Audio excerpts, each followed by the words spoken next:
All right. Hi, everybody. It's our CFB Talk 100.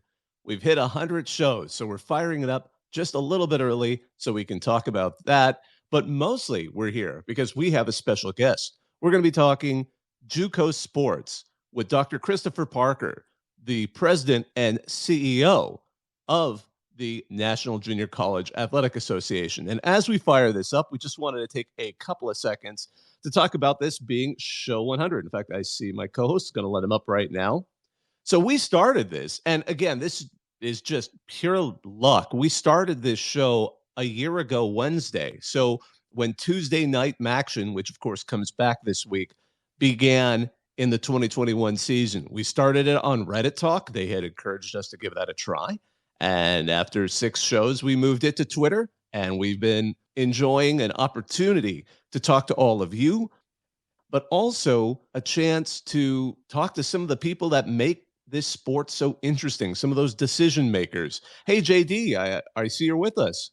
Yes, I am, and I am blown away at the fact that this is the 100th RCFB talk that we've had. We've had a couple of amazing conversations, not just with decision makers and leaders all throughout college football, but with so many callers as well. I mean, it always kind of blows my mind to know that we had the first talk right after Monkeygate hit with the University of Texas and Gia and the stripper monkey, and to just know where we have gone from there. It is absolutely bonkers to me that we've had 100 fantastic conversations, and here's to 100 more fantastic conversations, including our guest today. Of course, we've got Dr. Christopher Parker, the NJCAA president and CEO, coming on. And man, I am excited to talk about a little bit about JUCO football today. I am too, and just JUCO sports in general. I mean, obviously, junior college football has been long an integral part of the college football ecosystem, from giving students an opportunity to keep playing and developing some of them into some of the household names we know throughout the country, both at the college and then later the NFL. There's loyal fan bases at a lot of local areas. I mean, obviously, Kansas and Mississippi are two of the strongest areas for JUCO sports. And we're happy to be hosting the head of the association. It's a governing body that covers 60,000 student athletes, 500 colleges across 24 regions. And in fact, this year's really a big deal because the national championship for the NJCAA is going to air on ESPNU, which is the first time it's been on an ESPN linear network. That's real exciting.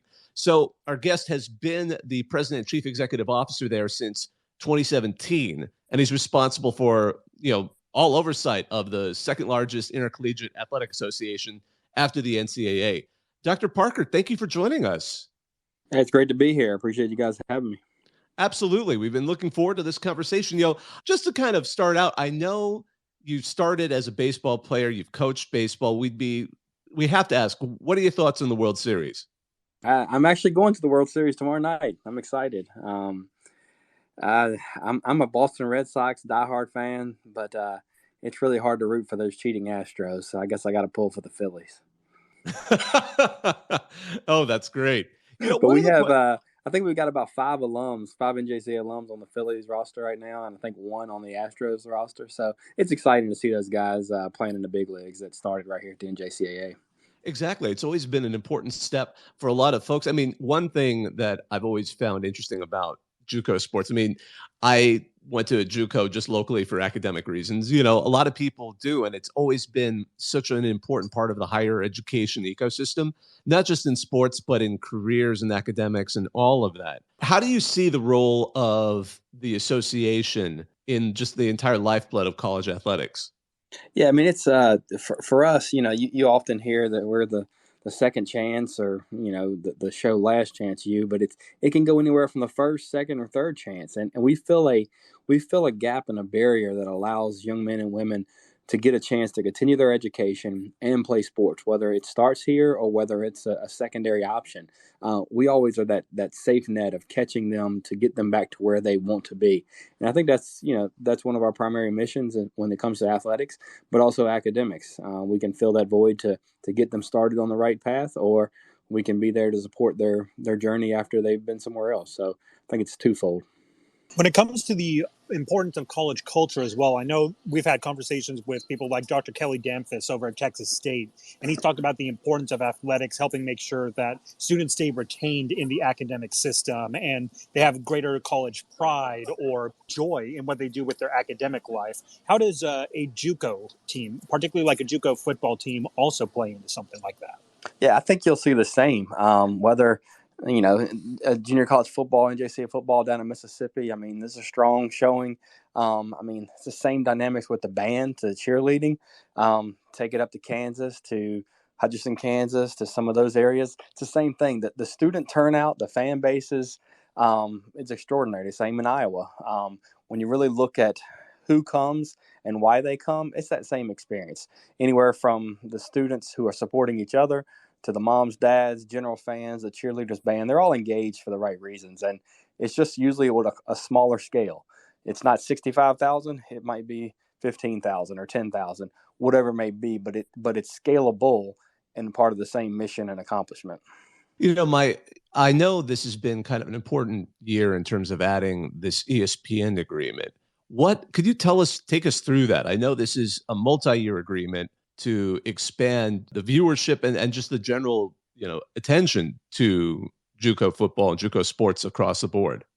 Yeah, I mean, it's all about partnering with, the prominent sports provider across the country. And, with the championship game being on ESPNU, that's exciting because, our goal, number one, is for everybody to understand how good the quality and the expectation for NJCAA football truly is. And in order to do that, we have to get that on people's TVs. We have to get that in front of them so they see these young men who are competing and getting the chance to go on to the next level. A gentleman named Jake Ripple does a great job of chairing that committee, and we appreciate his work and efforts to keep us moving in the right direction. And, when we look at the big picture, it's all about showcasing NJCAA football players so that they get that exposure, so that they're not the best kept secret as we often hear, because we don't want to be a secret. We want to be known. And, through the ESPN Plus games, you can, click on them, watch them now live, or you can go back and watch them later. But having that ESPNU game for the national championship is pretty exciting.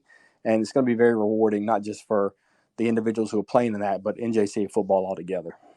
Dr. Parker, I know that there's also been a significant push to really increase significantly the association's connections with partners and sponsorships, and you're going through a process of evaluating how the organization raises revenue and spends that revenue. I would love to hear a little bit more about what are some of the initiatives that you have been taking outside of this ESPN deal. Yeah, I mean, it's all about partnering with the right brands and opportunities to engage and increase revenue, so we can continue to pour that revenue into our championship experience for our student athletes. That's the focal point, providing services and opportunities that enhance those things. And yeah, we've really done a quality job of improving our relationships with third-party vendors, with the sponsors and partners, and we're continuing to try to move the needle. There's a lot more to be done, but that revenue and those types of partners have allowed us to get to the point where we can expend these dollars more on our membership as well as the student-athlete experience. And for us, that's a driving factor. Is we want every student-athlete to have a quality experience. And what we've learned is we've got to enhance that with many different championships, and that's what we're pouring a lot of money and resources into.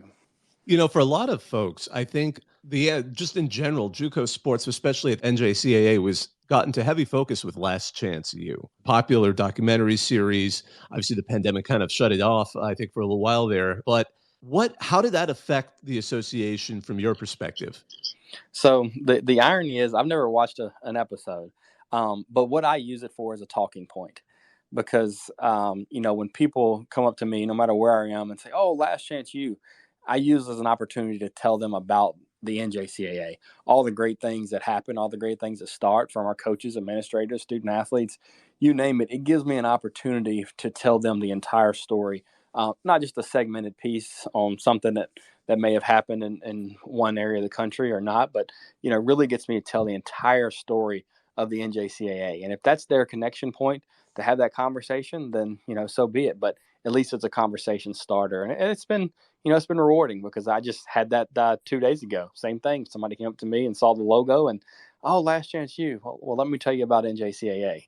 And once they get to learn and understand the whole aspect of NJCAA and junior college athletics, they're pretty much in awe.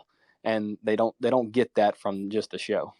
We've also seen, at least from the show, that junior colleges have the capability of not just developing incredible athletes, but athletes that can eventually make it in the NFL. I mean, just from Last Chance U and EMCC, you had guys like Ronald Ollie, John Franklin III, Alan Staggers, all these guys who actually ended up making it to the professional ranks. What is kind of that impact of how a JUCO can develop these guys to eventually go on to even further greatness when it comes to the sport?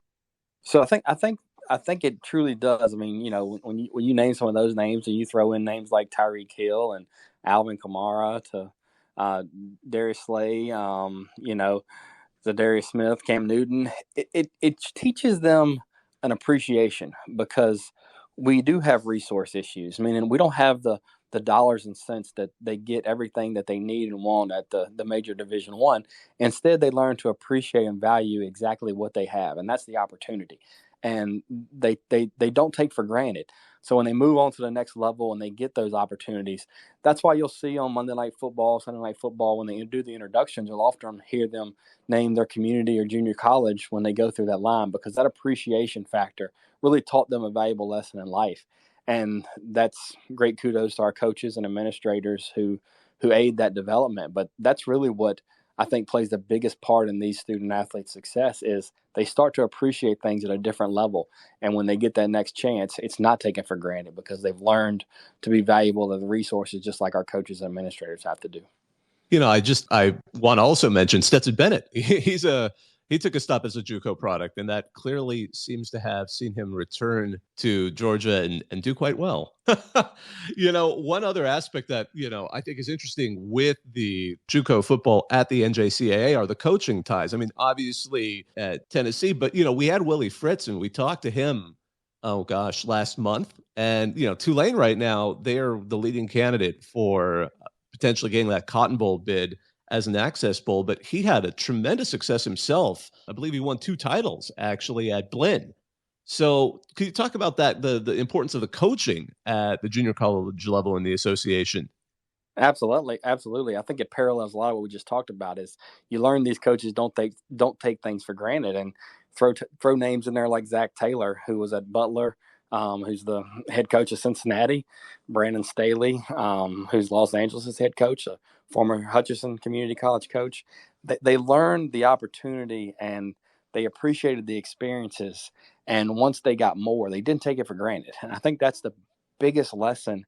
And if you go outside of football and you look at how many basketball players, how many basketball coaches, baseball coaches, who all have coached in the NJCAA that now are coaching some type of professional athletics or even high Division One, it's phenomenal. But yeah, I think it's parallel to the same with the players. That appreciation, that understanding, and that value, and that's why you continue to see these coaches with these ties will always look very strongly and hard at recruiting more and more NJCAA student athletes because they've experienced it and they understand those obstacles and opportunities that those student athletes have gone through and to get to where they are. Speaking of championship coaches like Coach Fritz, it's my understanding that the NGCAA or NJCAA, always a fun mouthful, has recently gone and done some changes for their playoff system, especially with a new Division One and a new Division Three classification. What are some of the things that we can look forward to with a JUCO playoff? So yeah, last year was the first year that we had a separate Division One and Division Three, and Division One means that you can provide athletic scholarships. Division Three, you cannot provide athletic scholarships, and we created the football playoff, a 14 playoff to get some excitement, engagement around the sport of football at this level, more than what it was for that purposes. And it obviously the fifth team, sixth team, they always feel like the opportunity they missed out or whatever. It's always going to be there no matter how many teams exist. But the focal point was to generate some excitement and some more engagement around the synergy points. And the playoffs last year were very exciting. Really looking forward to what this year has in store for us with a couple schools in Kansas and Mississippi and Texas, as well as Iowa, are all kind of vying for those top 4 spots right now. A lot of people ask me, I don't necessarily know who our national champions are in many sports, but I've certainly been able to see some of the quality football this year that's been going on. Excited about the 4 teams that'll make the playoffs here in just a couple weeks. One of the things that I always found kind of interesting to try and learn about was obviously the NJCAA was founded in Fresno back in the 1930s. And in California, I grew up in California. There's an entirely different association. Why are there two, and what occurred at what point to kind of create that split between California and then all the other states? So in the 50s, California broke away from the NJCAA, from the national governing body, and they haven't returned since. The invitation is open. We've welcomed them with open arms to come back and compete with the national governing body on the national level. It's their determination whether they do that or not, and they're always welcome to do that. But yeah, that happened in the 50s, and it's kind of remained the same since then. But the last few years, we've certainly had a strong effort to make sure they understand that if they want to join the national governing body and be a part of that, they're always welcome to. There is a national product when it comes to the NJCAA. What kind of regionality differences might we see with, the strength in Iowa or Mississippi or Texas, California? What would be some of the regional differences that we see, at least at the JUCO level? So Mississippi tends to play a schedule, or they only play a schedule within their own state. Texas typically goes outside of their state. Kansas and Iowa the same. They play more open schedules. California obviously only plays in California against no one else. But Mississippi is pretty much a Mississippi only state, where again Texas, Kansas, and Iowa really venture more outside of their state, play a more open schedule, and I think that's the biggest difference. Even when our committee looks at strength of schedule, is how they compare to schools in other parts of the country when it comes to the game of football and their scores and strength of schedule. How do programs keep healthy? Because one of the concerns that occurred before the pandemic was when Arizona's JUCO football league just basically collapsed in a series of short order. What efforts can be made to keep that and keep the sport growing? Well, that's really what was the whole kind of dynamic behind the playoff. Was we wanted to create some synergy to get more excitement around what was going, and understanding that losing Arizona's community college system didn't just affect that community college system; it affected the other public schools around it, such as Arizona Western and Eastern Arizona, that had programs. They weren't able to fill a schedule. It really took a toll on Snow College out in Utah, because their prominent schedule was then gone. So again, it's around the viability of creating these opportunities and creating that synergy. So the playoff really was a strong push to get some synergy. So again, we knew that we were going into the battles of where can we get for a media market, where can we get ourselves exposed to, and without a playoff system and some type of synergy, we knew that was going to be a struggle. And that really helped put the focus again back to where we could, showcase some of those opportunities to media markets to get the brand out there. So people see the importance of junior college football, the significance of junior college football. And the last thing we want to do is lose any more schools at this level, but also at the same time, it is the hardest sport to add from a cost perspective. So where can we help and aid any other schools to think about starting and getting a football program going? If a new junior college wants to start developing a program, how does that process go about? Do they contact you and you begin to start the process there? Do they go ahead and start building a program on their own and then affiliate? Do you take something from like an NAIA and then move them up? What exactly is the general process in order to launch one? Yeah, the normal process is they would work through their own institution to decide to make that decision.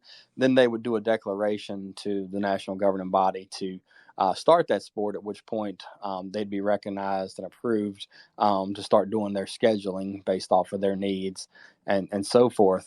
There has been a new program in New Jersey that started up a couple years ago, and a couple others have talked about it. Again, where we can kind of get that synergy and impact, is where we're still trying to collaborate the most. But the process is pretty simple. As long as their institution approves it, most time that's their local governing board would approve it. Once they do that, they come to us for being sanctioned so they can begin their scheduling and recruitment process officially, meaning they can sign LOIs and recruit the active student athletes. I know that obviously there's a poll to rank the teams in football in the association. How is that structured? How does the poll work?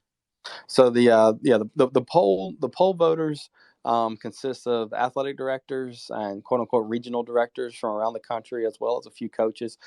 They have the opportunity to get together usually on Mondays and discuss, what's going on in their part of the country, not just their schools that they're representing, but the part of the country they're representing. They really look at who they played, the scores, what type of impacts are going to be made on injuries and things like that, and they really debate, who is what in that given week, and they really look at that. And I'll give them kudos. It's probably one of the toughest sports to kind of rank. Again, that sport committee is actually led by a gentleman named Jake Ripple from Dodge City out in Kansas, and they do a great job of getting together. Michael Landers is a vice chair from Navarro in Texas, and again, they get together. They have a lot of dialogue and input. It's obviously an important decision, but we allow them to do their thing and really figure out who the best for that poll is. When it comes to media opportunity, obviously you've got some new deals with the ESPN linear deals, but how else does media access generally work at one of these JUCO games? So each school ultimately has their choice of what they would like to do. Some schools YouTube live events, Facebook live events, have other partners that they produce games on their own. Through us, it'll go through the NJCAA network, and that's how it's set up for the ESPN Plus deal.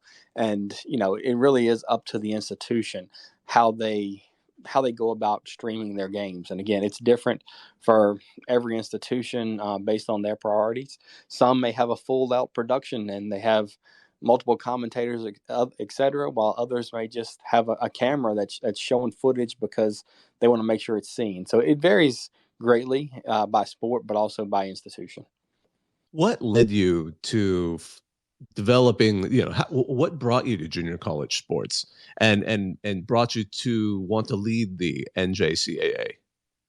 So for me, I grew up in Virginia, and when I came out of high school, there was zero opportunities in the state of Virginia for NJCAA athletics, and I got a chance to play Division III, Division I, coach a Division I for a number of years, and got into coaching and started the first athletic program ever in the Virginia Community College system under the NJCAA umbrella, and really found a niche for the opportunities that it was providing young men and women that were coming from all over the state, because it was the most affordable, accessible opportunity, and that's what they needed. And I got to serve pretty much every level of leadership there at that college over 10 years, and I was on the NJCAA board for 7 as a regional director, and just fell in love with the mission of the NJCAA, but for athletics, but for these opportunities.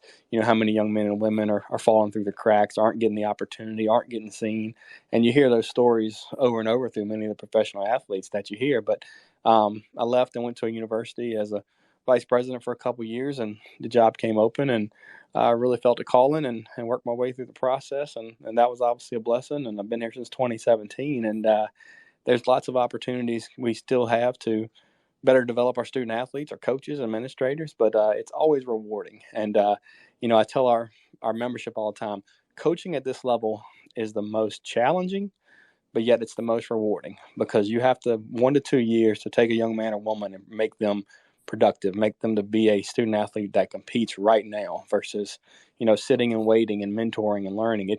It's learning while you go, and that's kind of why I get up in the morning and do this job, is because I believe in what our student athletes do. I believe in what our coaches and administrators do, but I greatly believe in what education combined with athletics does for society.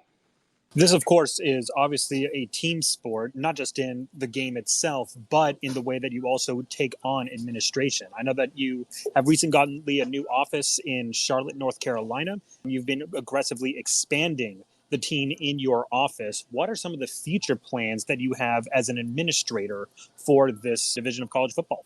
Yeah, so right now, I mean, our big focus was around development staff and marketing staff for the outside, and then compliance staff for better serving our members internally. And when it comes to that marketability, there's no way to put a true dollar sign on the value. But the more and more young men and women coming out of high school that we can connect with, the more and more viable they are to see what their local NJCAA program or even other NJCAA programs are to them. And we've started to see that impact quickly with a number of the opportunities that have come out directly to me with, moms and dads and reporters and that kind of thing, coming to me and saying, well, we never thought about this until we started seeing all this exposure and so forth. And we want to make sure that, that this is a reality for everyone, that we can continue to shape the future. But as we talked about on the development side, we want the student athlete experience and the coaching experience at our national championships and events to be a high quality. We don't want them to show up, compete, go home. We want it from the time they arrive to the time they leave to be a real experience, something they take back and they remember for life. And they share that with their kids and their grandkids, and they truly understand the NJCAA is opportunity start here is our motto. And, we get more and more looks for young men and women coming out of high school to compete here. How have you been working on strengthening existing and expanding relationships with entities such as obviously the pro leagues like Major League Baseball, NBA, NFL, but also the NCAA and NAIA? NAIA, yes. That Yeah. one is probably the biggest tongue twister for me. When we had some guys from there, some guys who cover that sport, every time I kept saying it, I was flum. And I enjoy watching football at NAIA, but I always tend to fumble it. That's funny. So our relationship with the NAIA, I mean, Jim Carr, president and CEO, is one of my dearest friends, and that relationship has been built very strongly over the years. The NCAA, our relationship with the NCAA has grown exponentially over the last few years. We've had a lot of resources that we put together to share with each other. We have a couple staff members who came from the NCAA to work with us now, and again, we've taken those relationships to a new level. On the professional side. Again, I meet with the commissioner of baseball's office routinely. That's why I'm going to the World Series tomorrow, and it's those opportunities to continue to engage and recruit young men in baseball, but the same on the NBA side and the NFL side.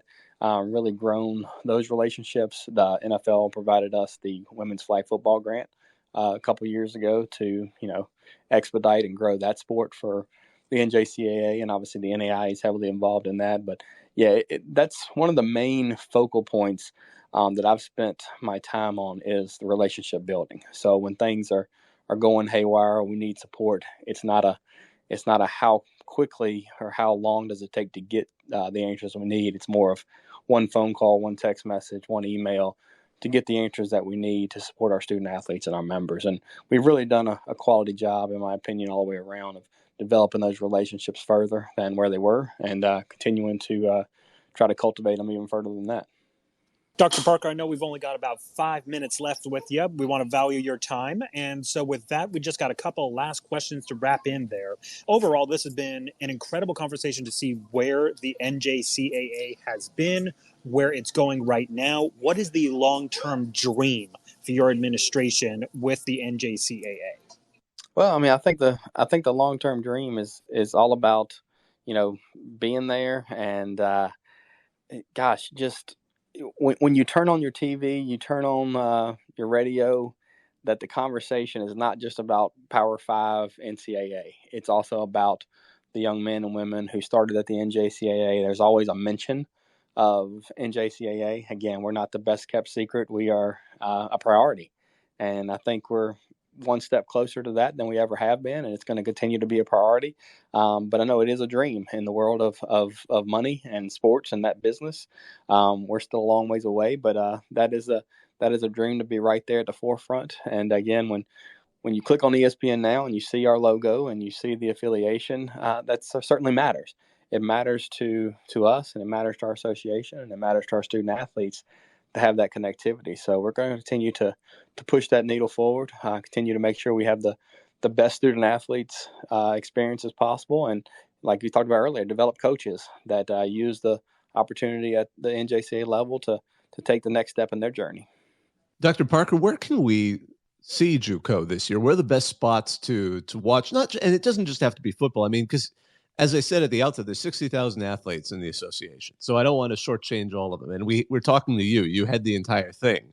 What are the best ways for folks who want to experience what the association has to offer? Where should they find it, including football? Where are the best places to go? Yeah, the NJCAA network is obviously a top priority for us because it showcases all of our championships. You can go there and watch the championships of almost every sport. Not every sport is there, but almost every sport is there. You can see it at all Division 1, 2, and 3 levels of the sports that are offered, as well as just going to the njca.org website and tracking some of your local community into your colleges. You have them right there in your backyard. And again, we talked about they may be Facebook Live games or things like that. But if you go to our website, you can find out exactly what those colleges are in your backyard, and you may be able to watch them live tonight at a region volleyball meet that's going on. So, but the NJCAA network is certainly a priority to see the power of the NJCAA overall. And I know there were some featured games on the ESPN Plus as well, as I believe, at least for a game of the week kind of situation for football. That's correct. ESPN Plus had a game of the week. You'll see the Division 1 NJCAA volleyball game will be on Plus, as well as the men's and women's basketball coming up will be on ESPN Plus, as well as baseball and softball regular season games, including the national championship of baseball and softball will be on ESPN Plus, with both the men's and women's Division 1 championship game on ESPNU in the spring around mid-March when that time frame comes. Excellent. We're looking forward to that. And again, I'm so glad that we're going to get an opportunity to see the title game on ESPNU this season. And of course, for those of you out there, it's a great opportunity to see a lot of talented players at every sport who you're going to see playing at all levels. I mean, there's some great players right now at Hutchinson and Southwest Mississippi that are going to already, I think, committed that you're going to see playing in the SEC and elsewhere heading into next season. Yeah, those student athletes, like I said, that already committed. The list of the possible ones that are going to be in that 4-team playoff are pretty significant. So yeah, tune in and see some of those student athletes from Mississippi and Kansas and Iowa and other places. And this week's game of the week for ESPN Plus is actually Blinn at Kilgore. I know you talked about Blinn College's coach a little while ago, but this week is Blinn at Kilgore. Looking forward to that. Well, Dr. Parker, thanks so much for joining us and telling us so much about what's going on. Absolutely. I appreciate you all having me.